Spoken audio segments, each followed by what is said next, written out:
The 2024 NFL draft class is shaping up to be one of the best ones that we've seen in years, and the value of the prospects in the class are changing quickly over the mid part of the college football season.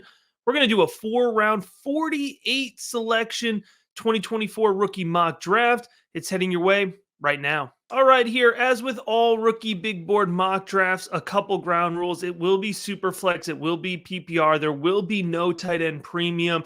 And I'm going to ask for a little bit of feedback through this process here. So as you're watching this draft unfold, please drop a comment.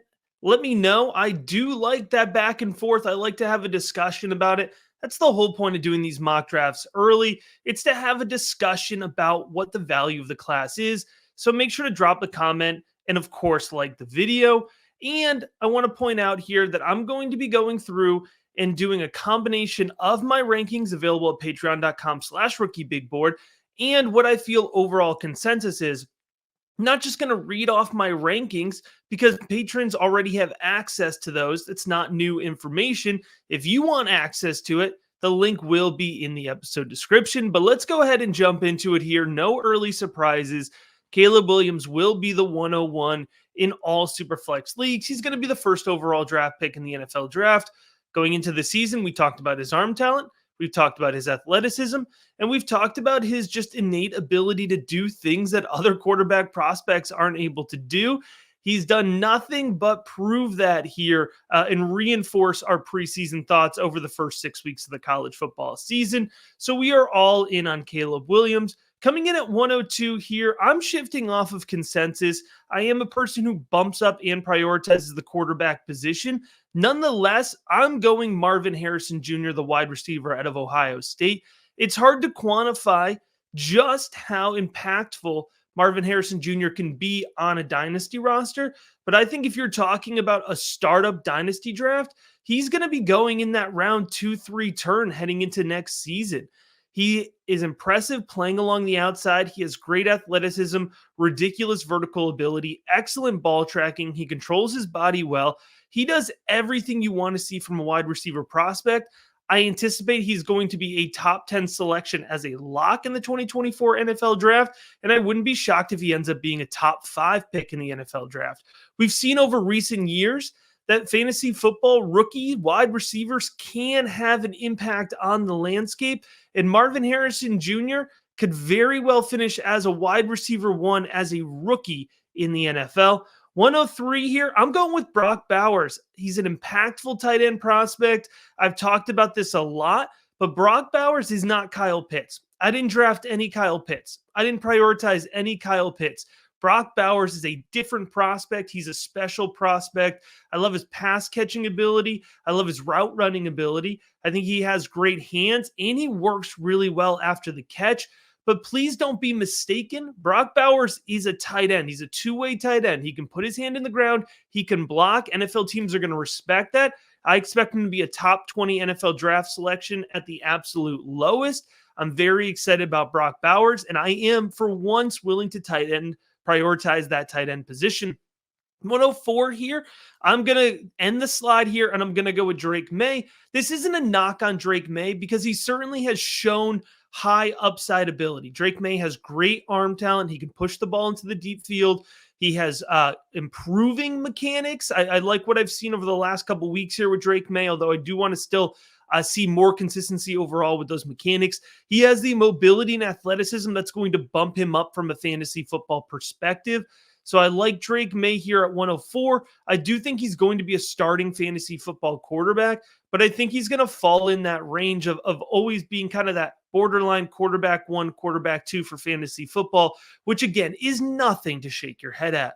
105 here. I'm pushing up my guy, Malik Nabers, the wide receiver out of LSU. He is my wide receiver 2 in this class. He's coming in with good size. I love his ability to play along the boundary as an X. I do also think he could be a really, really effective flanker wide receiver at the next level.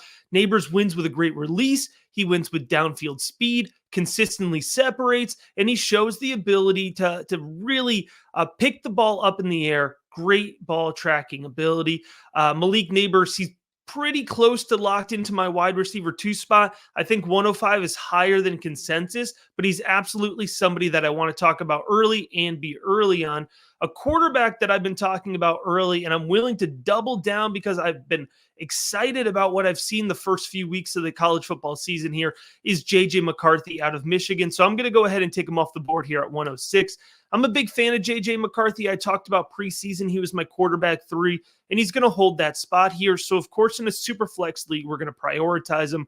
I do think he can be a first-round NFL draft pick, maybe more in that teens range. I do think Drake May and, of course, Caleb Williams go above him, but I think JJ McCarthy could get good draft capital. He's athletic. I love his ability to throw on the run. That in particular is a rare trait that we see consistently displayed at a high level from college quarterbacks. So I like that a lot from JJ McCarthy. I think he has excellent mechanics. He's poised in the pocket. He understands how to command an offense. And like I mentioned, sneaky good athleticism as well. At 107, it feels like these guys are kind of paired up through the process. So I'm going to go Quinn Ewers here. I think there's a lot of volatility with Quinn Ewers. We've seen some really good in the Alabama tape. We've seen some not so good here. He struggled, of course, against Oklahoma. But at the end of the day, I think NFL front offices are going to convince themselves that they can get the full package out of Quinn Ewers because he does have that slingshot arm. He does have that fully confident quarterback gunslinger mentality, and NFL teams like that. I like his ability to be poised in the pocket. The one thing I'll keep in mind here for fantasy football purposes is that Quinn Ewers is not going to move outside of the pocket in the way that JJ McCarthy, Drake May, or Caleb Williams will. He has shown more mobility this year and the ability to scramble. So please don't take this as I'm saying he's a statue. But we do want to proceed with a little bit of caution in terms of what we could expect from Quinn Ewers running on the ground. At 108, I'm going to go with Braylon Allen, the running back out of Wisconsin. Braylon Allen, at this point in time, he's going to be my running back 1. He's got that size, 6'2", over 240 pounds, and that's a yoked up 240 pounds. He's been the most consistently productive running back here of the class. And overall, yes, the running back class has been disappointing. I'm taking the first one at 108. That is clearly signaling a down year at the position. But I do think Braylon Allen has the best shot of going in the first round of the NFL draft right now. I don't think he does. Probably more of an early day 2 selection, but I like his lower body strength. I like his vision. I don't know that he'll ever be the most explosive, the best highlight tape, but I do think he's a guy that could get 8 to 10 touchdowns consistently over the course of a season in his NFL career, and that is certainly a valuable projection to have. At 109, I'm going to go with Shedeur Sanders, the quarterback out of Colorado. Sanders has been really impressive early on this season in terms of his processing, his decision-making. He's displayed good accuracy and anticipation when throwing the ball, and he has been willing to sit in the pocket even under heavy pressure and be poised. Now, I will caveat this by saying that Shedeur Sanders most likely will stay in college and end up being in the 2025 class. As we look ahead to the 2025 class, it's going to be a weaker quarterback group, although certainly I do like some guys in the class, such as Drew Allar. I think Shedeur Sanders, though, is going to look at one more season building up that Colorado program and then declare as a more coveted pick in the 2025 class. At 110, light it up. It's my guy. Wheels up, baby. Troy Franklin, the wide receiver out of Oregon. I've been talking about Troy Franklin for a while now. I love his ability to separate. I love his release off the line of scrimmage. Excellent hands. Franklin's ability to work both along the boundary and through traffic over the middle of the field is really impressive. And we've seen early on this season at Oregon that he also can stretch into the deep field and work well with the ball in his hands after the catch.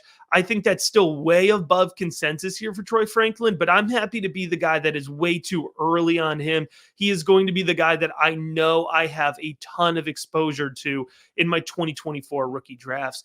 At 111 here, I'm going to go TreVeyon Henderson. I do think Henderson is probably the running back 1 for most folks still, and I get it, but it feels like we're leaning too much on traits and what we've seen in the past. It looks like Henderson may be banged up again this season, but we're not seeing that explosiveness. He's missing time. There's certainly pops and flashes of specialness with TreVeyon Henderson, but until the consistency gets there, Braylon Allen will remain above him as the running back 1 for me in this class. And I'm going to sneak him in here still, Keon Coleman at 112. I have mixed feelings about Keon Coleman. He certainly came across early on in the season, we saw all the potential in the world. 6'4", boundary threat, fast, running in a straight line. He's an absolute monster, throws up 3 touchdowns against LSU. Although now that we've seen some more from the LSU secondary this season, maybe that looks less and less impressive. Nonetheless, Keon Coleman, I still think, is a top 50 NFL draft pick if he declares for the 2024 draft. It just hasn't been as explosive and as consistent. He's been out-targeted and out-produced by his wide receiver teammate Johnny Wilson, who we'll get to later, but doesn't really have the ability to consistently catch the ball. Nonetheless, here, Keon Coleman's upside and potential, he deserves to still be in the first round of this mock draft. All right, we're going to pick up the pace here as we get into round 2, and we're going to start with a run of wide receiver prospects that's really intentional.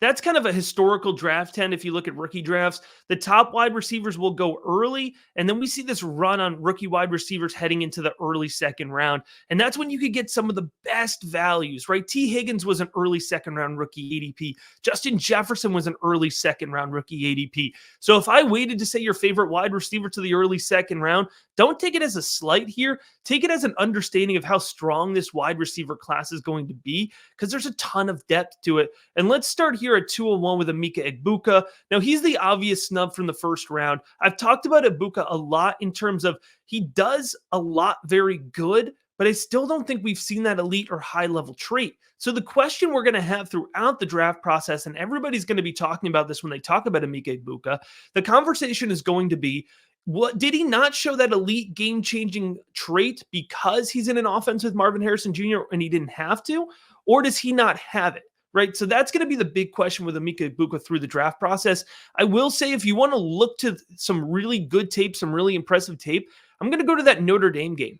And he doesn't have the craziest box score, but he did show the ability to take over the game when Notre Dame was really kind of shutting down Marvin Harrison Jr. He works really well underneath. He's a clean route runner. He does gain separation, and he has consistent handwork. So again, I'm by no means knocking Emeka Egbuka, but I do think he's a little below consensus for me. Rome Odunze is going to come off the board here at 202. Odunze has been a super productive guy for Washington. I'm lower than consensus on Odunze, so this is a really good example about how my mock draft isn't just my rankings. I probably would wait until the mid to late second round still to take Odunze. I just worry about his tweener status in terms of a fantasy football projection, but he does show the ability to gain yards after the catch. He does show good handwork, so there is a lot to like about him, and a lot to like here about Xavier Worthy as well, the wide receiver out of Texas. He's an explosive guy. He's a little undersized to play along the boundary, which is what he does at Texas. I think he'll bump inside at the next level to the NFL, but he can be a really explosive slot weapon. Picture kind of maybe, similar to like what Jahan Dotson was doing as a rookie in Washington. That's the type of projection I could see for Xavier Worthy. And of course, then it's a question of what offense does he land in? If he lands in an offense where he can really kind of click as that legitimate downfield threat, then he could be a really explosive fantasy football option. And then we'll scoop back to the running back position here and talk about Blake Corum out of Michigan. Now, Corum was a guy that, there was a lot of question marks heading into the season in terms of, is he healthy? Is he going to be back to that production level that we saw pre-injury in 2022 and, of course, in 2021? And he's checked all the boxes that we wanted to see so far this season.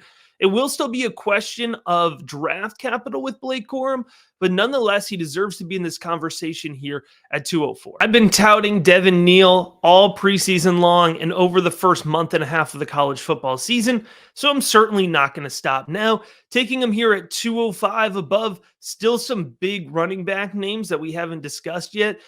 For me, Devin Neal, he's putting himself in that conversation of the tier 1 running back group. He's explosive. He has great vision. He shows good lower body strength, and he has put this Kansas offense on his back, despite the fact that with quarterback injuries, defenses have been stuffing the box, understanding exactly what Kansas wants to do. They want to run the ball through Devin Neal, and they've been able to do it very effectively, just like an NFL team will be able to do.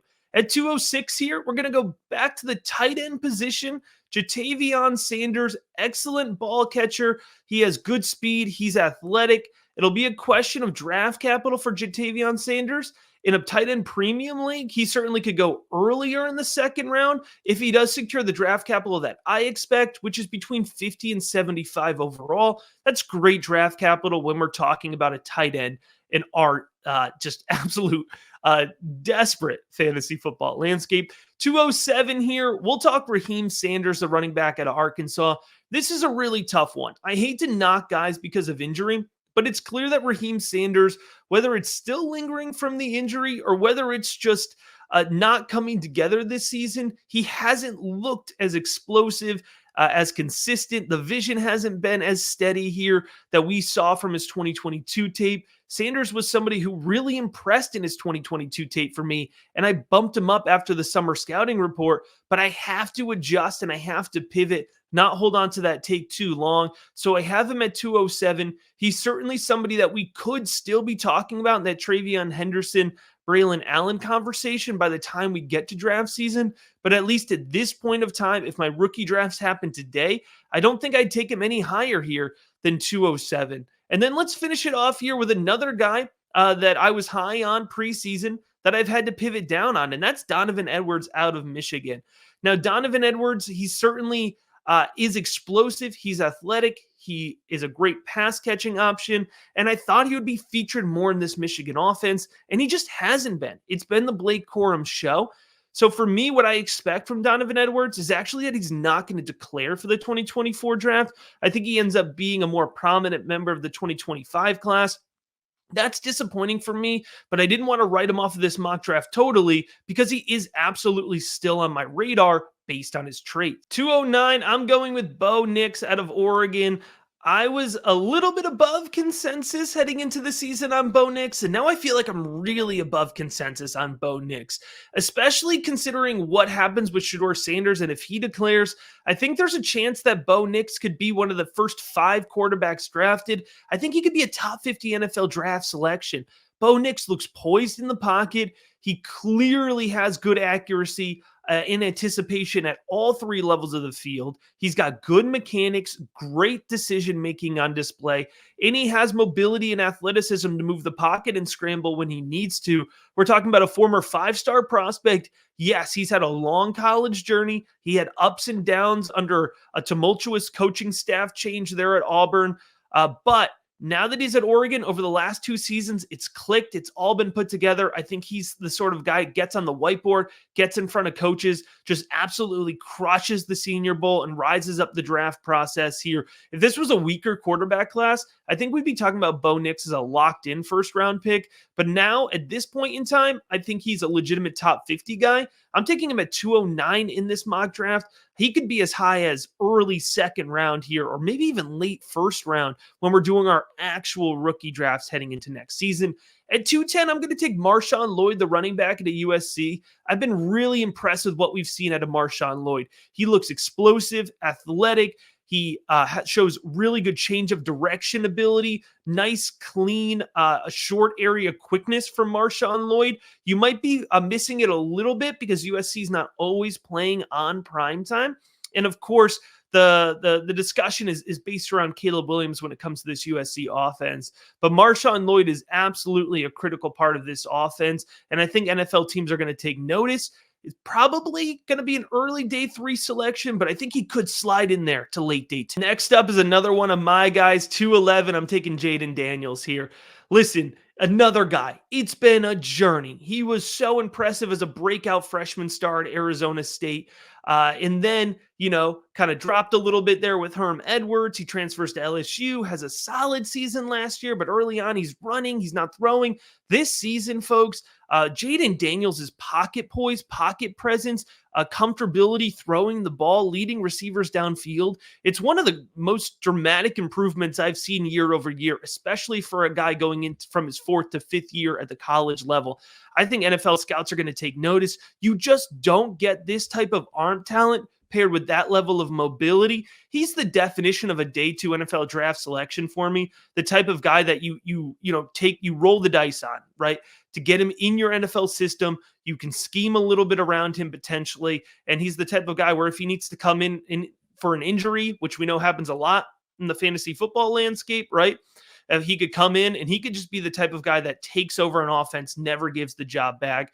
At 211, I think Jaden Daniels would be a really good value. And then at 212 here, I'm going to go with Will Shipley. I think Will Shipley's the type of guy that could go all over your drafts. I'm a little bit higher on Will Shipley. Consensus seems pretty low on him still. I like his pass catching ability. I like his change of direction, that cutback ability, the way that he sees the field. I think especially in PPR leagues, Will Shipley can be an absolute threat for you. At 212 here, it's a pretty good spot. All right, we're going to work through the third round here as we get into some of the depth of the class. What's exciting about it is there are still a lot of guys I really like. At 301, let's go with Jimmy Horn Jr., the wide receiver out of Colorado. I like his ability to play into the slot. I think he could be an explosive slot, the type of guy that gets 75 to 80 targets in the NFL. Nice third round selection. 302, I'm going to go Michael Penix Jr. There's a lot of people watching this mock draft. And again, feel free to leave your comments. Let me know. You're probably upset Michael Penix Jr. didn't go earlier in this draft. But my thing about Penix Jr. is I don't think he gets day true draft capital. I think the injuries are going to leave him off a lot of boards. Folks, we're talking about 2 lower body knee injuries, 2 upper body injuries for Michael Penix Jr. I think he's going to be off a lot of NFL draft boards. And if he doesn't get the draft capital, I'm not investing in him on my fantasy football drafts. 303 here, I'm going to go with the running back at Notre Dame, Audric Estime.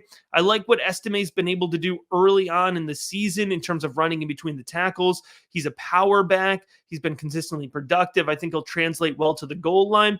It's been, I'm not sure about the draft capital because I don't think he's the type of guy who goes to Indianapolis and blows out the combine. So probably around 5 or 6 guy for the NFL draft. But we've seen consistently these day 3 NFL backs, if they're going to get the volume, they're able to produce, right? Maybe similar to like a Tyler Algier last year. That's a worthwhile third round selection to make. 304 here, I'm going to go with Jace McClellan. You know, we've seen some pops and flashes from Jace McClellan. Certainly hasn't taken over the offense like we want to see from a senior Alabama running back. But I do think, again, when he's going through the pre-draft process, I think he does well in Indianapolis. He performs well athletically, and it's going to be good enough to get an early day 3 draft. A little bit of a wide receiver run here as I want to make sure we give credit to guys who deserve that credit from early season performances. 305, I'm going to go with Roman Wilson. Wilson's going to be one of the fastest wide receivers of the NFL draft coming out of Michigan. I like his hands. I think he's got twitchy athleticism. He works well short routes, short area routes, as well as working well into the deep field. 306 here, I'm going to go with Adonai Mitchell, A.D. Mitchell out of Texas. Another explosive guy, deep ball threat. What's interesting about Mitchell in terms of his fantasy football projection is he's never been a high target share player, so it'll be hard for me to draft him. But I do think he's going to be somebody who, when folks start flipping on the highlight reels, they're going to start getting really excited about. Now at 307, here's the name. Here's my guy. All right, I'm putting it in early on him. Got a good track record with third round ADP rookie wide receivers. Just throwing that out there. Jamari Thrash, the wide receiver out of Louisville. I like his release. I like his downfield ability. I like his handwork. I like his ability to work through traffic. He's a highly productive 1,000-yard receiver from Georgia State. Transfers to Louisville this year, immediately pops in as the X wide receiver. I mean, he's catching balls from Jack Plummer here. That's not super exciting, but he's making them look good. So Jamari Thrash, that's my sleeper pick here, the wide receiver out of Louisville. 308 here, I'm going to go Malachi Corley. I know Corley is atop of the Senior Bowl watch list. He's the type of guy that folks are going to be really interested in. He's a highly productive college career and certainly somebody that we're going to want to keep our eye on. 309, all of the attention for LSU is going to Malik Neighbors. And I took him at 105. So I'm part of the problem here. But Brian Thomas, 6'4", 200 pounds, is super productive as well. He's been a great boundary weapon here. He uses his body well. I like his wingspan, his ability to really kind of stretch out that contested catch area. So he's been an effective guy as well. And I think NFL teams certainly are going to take notice. 311 here, we're going to go with Cade Stover, the tight end out of Ohio State. Now, I already know Stover was a potential top 50 draft pick heading into the season just for NFL purposes. You know, that kind of guy who's not afraid to put his hand in the ground, consistent blocker, reliable in that sense. Well, Ohio State under Kyle McCord has also made a point to hyper target him. He's been a huge part of this volume share. So that excites me for fantasy football purposes. I think Cade Stover could be the top type of guy who really jumps in value based on his NFL draft capital. Again, I absolutely could see a top 50 selection coming. So he's going to be the third tight end that comes off the board here in this rookie mock draft. And then 312, I'm going to go with Beaux Collins. I struggle with Beaux Collins. At the end of the day, he's going to have the size, he's going to have the athleticism, and he's going to have some big plays to have on his highlight reel. The inconsistency is certainly there. I just want to see him be a more consistent featured part of this Clemson offense. I feel like he's the type of guy that should be putting up 7 reception, 120-yard, 2 touchdown games really consistently. Maybe that's the offense. That's kind of the excuse that I gave him under DJU. Under Cade Klubnik, things are starting to click. So hopefully they start to click with Beaux Collins. If they do, we're going to be drafting him much higher. All right, 4th round coming in at 401 here is going to be Jonathan Brooks, the running back out of Texas. I'm going to be completely honest with you.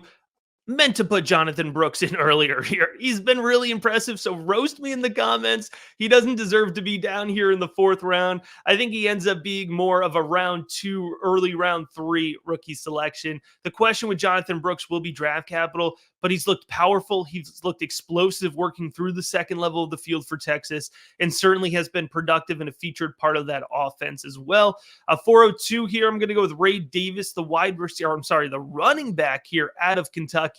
Another guy that's had a journey, near 1,000 yards at Temple as a true freshman, puts up over 1,000 yards after transferring to Vandy, transfers again to Kentucky, and he looks like he could have 1,000 yards by the end of October here. So he's been a productive guy, powerful. Again, late day 3 draft capital, I think, is what's on the table for Ray Davis, but the type of guy, you give him the volume, he's going to give you some production.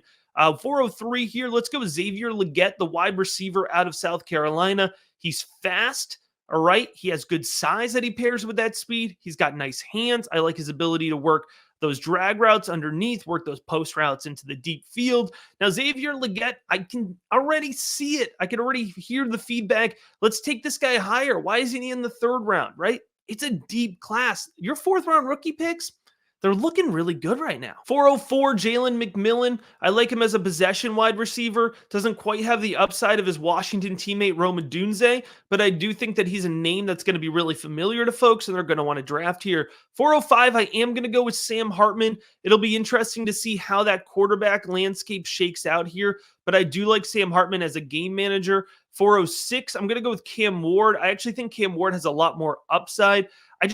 The consensus isn't there yet with Cam Ward, so that's why he's down here. He's a little bit higher in the rookie big board quarterback rankings. So again, I like Cam Ward. It just doesn't seem like the consensus is there yet for him, but he's got a big arm. I like his ability in the pocket, and he certainly has that athleticism as well.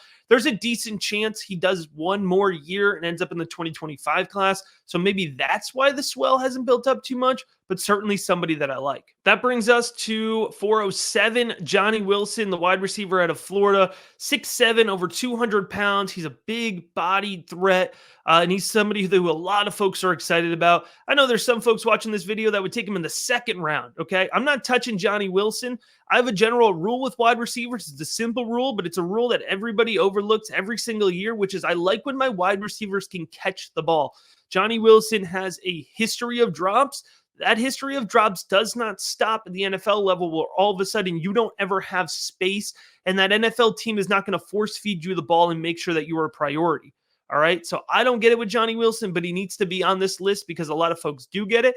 I'm going to put his Florida State teammate in that same bucket, Trey Benson, another guy that I just don't get. I'm not as excited about at the same level. I know there's still folks out there that will have Trey Benson in their top 5 with running backs. My running back rule, I need running backs who can see the field, and Trey Benson gets caught behind the line of scrimmage too quickly. Yes, he has some explosive plays. Yes, he displays good lower body strength. Yes, this running back class is weak, so he'll probably get pushed up in ADP. But no, you shouldn't take Trey Benson on your team, and no, I will not be taking Trey Benson on mine. 409, let's talk about tight end Erick All out of Iowa. There's not a lot of good coming out of Iowa this year, but Erick All is kind of the primary pass catcher in that offense now. He shows good hands. He was going to be a kind of a really popular draft guy coming out of Michigan last year. He did one more year. He wanted to team up with Cade McNamara at Iowa. Obviously, that doesn't look like a great choice right now, but I do still think he's the type of guy who could be a day 2 NFL draft pick, which will certainly make him draftable for fantasy football purposes. Next up here, let's go with wide receiver Jacob Cowing out of Arizona. All of the hype, justifiably so, is for his teammate Tatoria McMillan, who's a 2025 wide receiver and a very good one at that. But I think Cowing deserves a little respect on his name as well. Certainly will be a slot projection at the next level, but I think he's got quickness, good productivity, good hands. Certainly somebody to keep on your radar. At 4'11 here, the penultimate selection, I'm going to go with Brevin Spann-Ford out of Minnesota, somebody tight end here that I know NFL teams are high on. So I just want to make sure I get his name on your radar. And then we're going to go ahead and finish this thing up here with Jacovius Marks, the running back out of Mississippi State. I don't know that Jacovius Marks would go in the top 48 picks of most people's rookie drafts, but he's somebody who's been on my radar a while. I think he's a great pass catcher. I think he's got good short area quickness, and I wanted to give him a shout out in the mock draft, so I slid him in here at pick 48. Like I said, drop a comment, like the video, let me know what you thought about it. Make sure to subscribe to the Rookie Big Board. We're getting into that part of the season where you really need to be locked in on the 2024 rookie class. And if you want to make sure you are as locked in as possible, the Rookie Big Board Discord, the Rookie Big Board rankings, that's what you need. Head on over to patreon.com/Rookie Big Board to get it. The link to do that, it's going to be in this episode description. As always, thanks for watching.